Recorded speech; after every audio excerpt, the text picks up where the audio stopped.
Di rumah sakit, kehadiran seorang pembimbing rohani atau bimroh bukan hanya sebagai pelengkap pelayanan medis saja, tetapi sebagai bagian penting dalam mendampingi pasien yang sedang berada pada titik terendah dalam kehidupannya. Dengan pendekatan yang hangat dan juga empatik, bimbingan rohani hadir sebagai ruang aman bagi pasien untuk mengungkapkan rasa takut, keresahan, dan harapannya. Seorang bimroh tidak hanya mendengarkan, tetapi juga menjadi penopang spiritual dalam membantu pasien kembali menemukan maknanya. Ketika seseorang jatuh sakit, bukan hanya tubuhnya saja yang terluka, namun jiwa dan pikirannya pun ikut melemah. Dalam kondisi seperti inilah, bimbingan rohani atau bimroh menjadi kebutuhan penting agar pasien merasa tidak sendirian dalam menghadapi ketakutan dan juga ketidakpastian.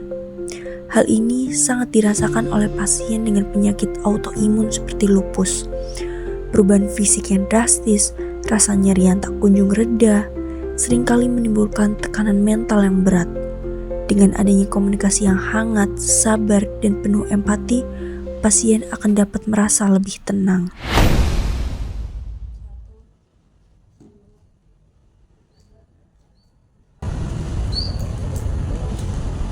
Assalamualaikum Bu.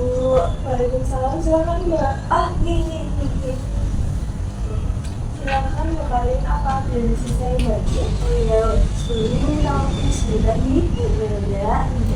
Ya di sini saya dapat dari dokter untuk pulang Brawijaya 2 kamar 108 atas nama Nur Aulia gitu. Boleh lihat kami di sini Bu? Sebentar ya Mbak, saya sudah menunggu.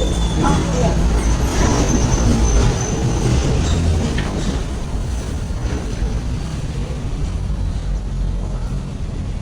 Nah, ini datanya Mbak atas nama Nur Aulia, usianya 27 tahun. Kemudian pasien dengan autoimun lupus sudah berobat di sini sekitar 1 Ini kondisinya bagaimana ya Bu? untuk beberapa terakhir ini ya Mbak, kondisinya itu menurun, terus juga emosinya naik turun gitu Mbak. Terus rambutnya itu rontok parah, terus juga ada warna merah di wajah. Terus pasiennya juga menarik diri, bahkan menolak untuk dikunjungi. Saya lihat di catatan di sini ada indikasi stres juga ya Mbak. Betul Mbak Alin, di sini itu dokter sudah mencatat ya di bagian ini bahwa pasien itu merasa takut ditinggal dan juga merasa tidak dihargai. Wah, baik Bu. Terima kasih ya atas informasinya. Saya mau langsung mengunjungi pasien.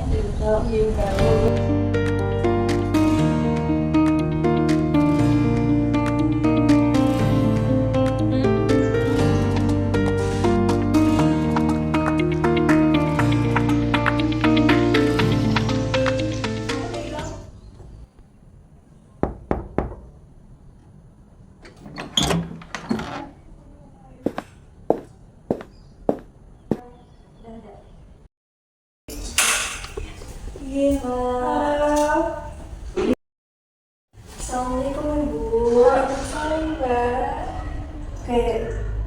Sebelumnya perkenalkan ya, nama saya Kalin. Di sini dari tim bimbingan rohani di rumah sakit. Nah, tadi saya dapat informasi bahwa pasien Mbak Nur ini sedang dirawat di sini, Ibu. Iya betul. Oke, boleh saya ngobrol-ngobrol sebentar dengan Mbak Nur? Oh benar ya. Ini. Halo Mbak Nur. Saya izin ngobrol-ngobrol sebentar nih dengan Mbak Nur. Nggak usah tegang, kita santai aja kok ya. Oke, terima kasih saya bisa menemani pasien ngobrol nih Bu. Gak berat kok bahasanya. Kadang soal perasaan juga gak apa-apa. Juga tentang kalau Mbak Nur ini ingin didengar saja gitu. Nah, buat akhir-akhir ini bagaimana perasaan Mbak Nur? Ya akhir-akhir ini saya kayak merasa capek gitu Mbak. Bukan cuma fisik aja yang capek, tapi juga pikiran saya. Saya merasa semuanya itu aja gitu Mbak. Oke, bisa diceritain sedikit nggak perubahan apa yang paling Mbak Nur ini rasakan? Saya akhir-akhir ini badannya gampang pegel-pegel Mbak. Di rumah saya juga gampang muncul ruang merah. Saya jadi ngerasa insecure sama orang lain. Oke, itu pasti nggak mudah ya Mbak Nur. Hal ini pasti sangat percaya diri dari Mbak Nur kan? Iya Mbak, saya kalau ngaji juga males gitu Mbak. Kalau ketemu orang juga kayaknya sendiri aja, nggak mau ketemu sama orang lain. Saya kayak merasa minder gitu. Kenapa saya punya penyakit ini?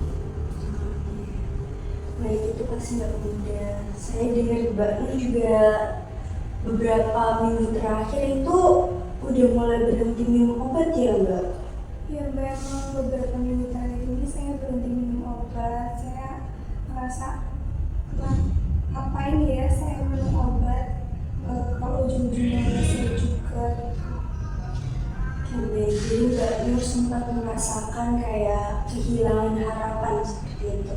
Iya Mbak, iya Mbak, jadi kayak buat apa lagi kalau saya udah minum obat tapi ujung-ujungnya masalah juga. Saya juga udah berdoa tapi saya takut doa saya itu nggak diterima sama Allah gitu Mbak. Saya juga akhir-akhir ini jarang sholat atau kenapa rasanya kayak malas aja gitu aja ibadah. Itu wajar Mbak, perasaan seperti itu manusia sekali. Kadang saat tubuh kita lemah nih, hati kita juga ikut lemah. Tapi justru di momen kayak gini, Allah sebenarnya sangat dekat dengan kita. Allah sedang menolong kita lebih dekat dari biasanya. Mbak Nur boleh pelan-pelan mulai lagi. Sholat itu gak harus langsung sempurna Mbak, bisa dari duduk atau berbaring. Atau Mbak bisa mulai dengan berdoa, doa-doa pendek ataupun zikir itu juga gak apa-apa Mbak. Kadang saya juga takut Mbak, saya udah doa tapi doa saya nggak dikabulin sama Allah, itu gimana ya Mbak? Mbak Nur, Allah itu maha mendengar, bahkan saat kita cuma bisa menangis dalam hati. Setiap kita sholat itu bukan cuma kewajiban, tapi itu tempat kita mengadu, tempat paling aman buat menceritakan semuanya masalah-masalah kita kepada Allah. Dan Allah itu gak akan pernah bosan mendengar keluhan kita. Justru Allah bakal senang ketika kita sebagai hambanya mengadu kepadanya. Iya, saya juga sedih banget melihat anak saya kayak gini yang udah seminggu dia terbaring di sini. Tapi saya nggak bisa apa-apa Mbak, saya cuma bisa saya sebagai ibu, sebagai seorang ibu, Mbak saya mengerti lah perasaan saya. Saya cuma bisa menemani dia. Kalau dia butuh apa-apa, saya usahakan untuk saya turuti gitu ya. Pihak keluarga juga sangat mendukung kebutuhannya Nur. Tapi dia ini sudah saya suruh sholat, tapi nggak apa ya Mbak, kayak dia tuh takut banget Allah tuh nggak dengar doa-doa dia kayak gitu. Mbak Nur mungkin juga merasa kayak selama ini dia udah lama sakit, kenapa nggak sembuh-sembuh padahal udah berdoa seperti itu ya Mbak Nur.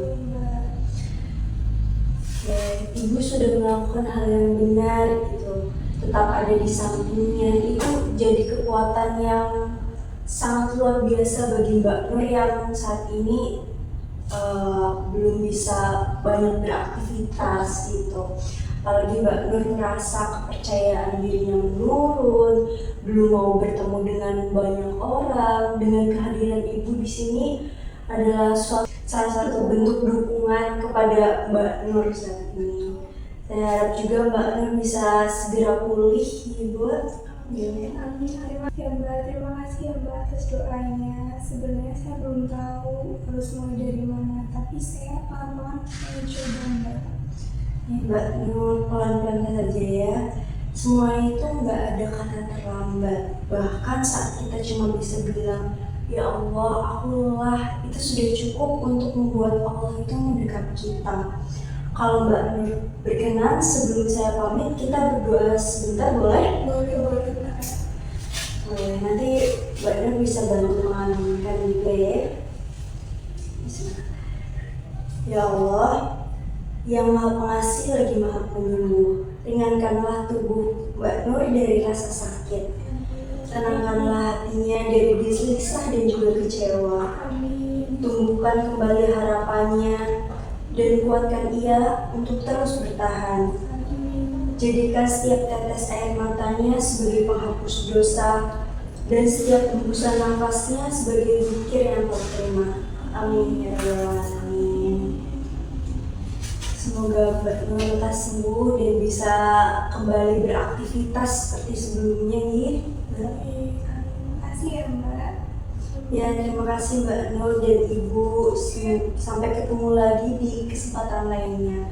Kalau misal nanti Mbak Nur butuh bimbingan lagi, Ibu bisa langsung menghubungi tim perawat. Nanti saya bisa langsung hadir ke sini buat membantu menemani atau mungkin sekedar ngobrol-ngobrol singkat saja. Boleh. Ya, terima kasih. Saya pamit dulu ya. Mari Ibu, saya ucapin terima kasih ya Mbak sudah menemani Nur. Saya juga terima kasih banyak Mbak sudah mendoakan kami. Saya berharap, saya mohon doanya lagi untuk Nur, semoga dia cepat keluar dari rumah sakit ini ya Mbak. Semoga Nur bisa segera keluar dari rumah sakit ini. Terima kasih ya Mbak.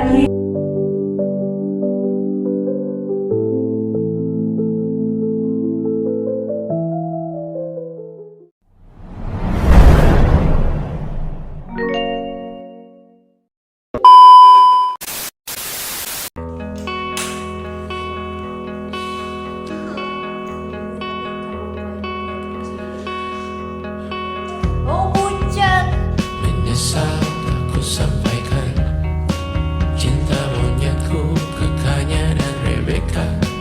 Apa kabar kalian di sana? Semoga hidup baik-baik saja. Tak belajar terkena getahnya saat bersama Tanya dan Safira. Ku percaya mungkin bukan jalannya, namun kalian banyak salah juga. Jika dahuluku tak cepat berubah, ini maafku Syafina. Segala doa yang baik adanya untukmu dan mimpimu yang mulia. Pindah berhala rumah gelap, berharap bisa berujung indah.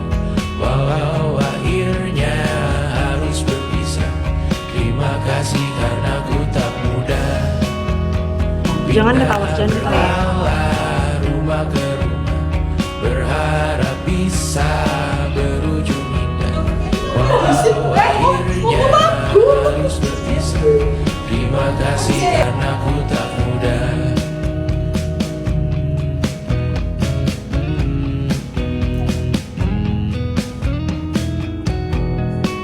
Maaf jika ku sering buat susah. Indonesia. Pindah neneknya geser nenek. Sismita, perempuan terkuat dalam hidupku.